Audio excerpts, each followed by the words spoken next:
Namaste and welcome back to my short mini blog. This is the day 5 of learning handstand push up and happy new year to everyone. Today I am so excited to hold a handstand push up for little longer than yesterday. आजको मेरो exercise मात्रै 5 वटा छ. Planks lean, pseudo planks, pike push up, straight arm plank अनि लास्टमा होलो body hold. मैले मेरो एक्सरसाइजको set र रेप सबै डिस्प्लेमा प्रेजेन्ट गरेको छु. जिम आउँदा गोल मसल देखाउनु मात्र होइन, गोल भनेको कन्ट्रोल प्लस डिसिप्लिन बनाउनु हो.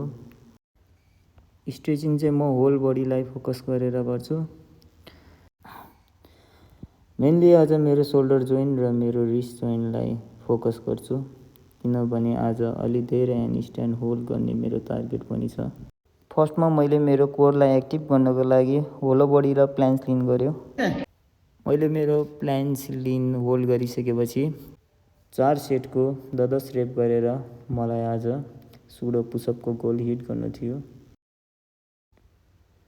फर्स्टमा ह्यान्डस्ट्यान्ड पुसअप गर्दा मलाई अलि सोचे जस्तो मैले गर्न सकेन र अनि मैले सेकेन्ड एटेम्प ट्राई गर्यो.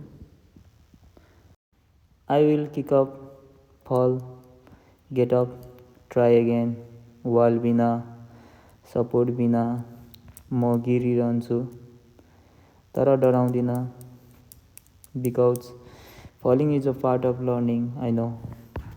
सुडो पुसअपको बिचमा मैले टक प्लान्स पनि ट्राई गरेँ 1 set. After finishing my set मलाई लास्टमा ह्यान्डस्ट्यान्ड ट्राई गर्न मन लाग्यो. लेट्स सी कति देरसम्म मैले ह्यान्डस्ट्यान्ड पुसअप होल्ड गर्न सक्छ. Okay guys, I will present better in my next video.